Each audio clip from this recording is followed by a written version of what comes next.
Many air pollution problems are limited to one region or another, but there's one that all Alaska villages know intimately: road dust.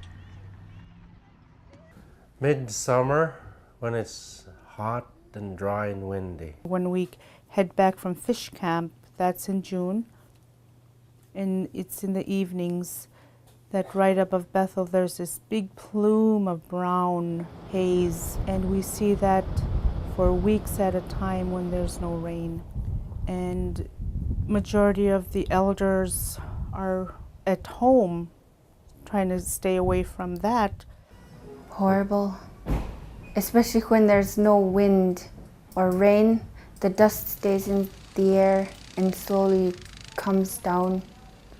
There's a lot of children that are coughing, elders that have asthma, lung problems. Some people wear goggles, some people cover their mouth or, cover their nose and mouth. It's kind of bad on our fish, when we catch our fish in the early June for subsistence to dry. Road dust is more than flying dirt.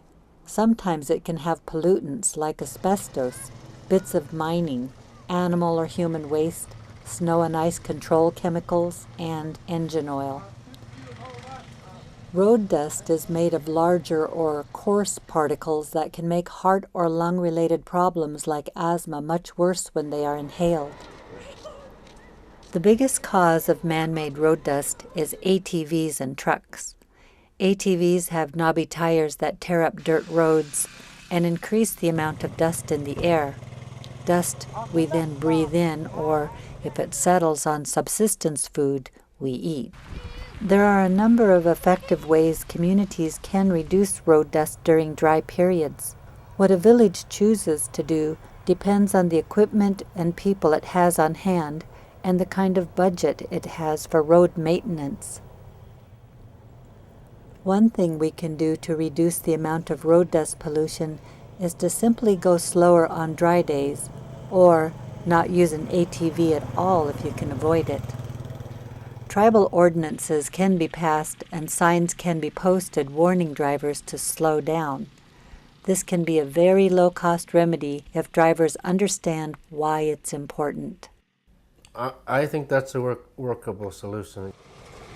Another low-cost method is road watering. If done frequently during dry season, it can be very effective. Costs include maintenance and operation of a water applicator or a truck or ATV with a trailer. Gravel can be very effective in reducing dust emissions if spread annually. This method is moderately expensive and would include the cost of moving and placing the gravel with heavy equipment. Villages can also use chemicals to reduce the amount of dust that becomes airborne. Substances like calcium chloride are designed to bind to road dust and must be applied at least once a year in most cases. This option is probably the most expensive and would include the cost of the chemical, its transport to the community, and the equipment and operator to spread it on the dirt roads. Some chemicals have corrosive or other impacts on equipment and the environment. Your village can meet to explore these options, decide which method would be the most effective and affordable, and develop an overall strategy to reduce road dust. The tribal council, elders, schools, village corporations, and regional nonprofits, transportation departments, environmental staff, borough managers, health clinics, and businesses all have a stake in reducing road dust. Work hard together as a community, work with the entities, educate the community members, educate every household as the best you can.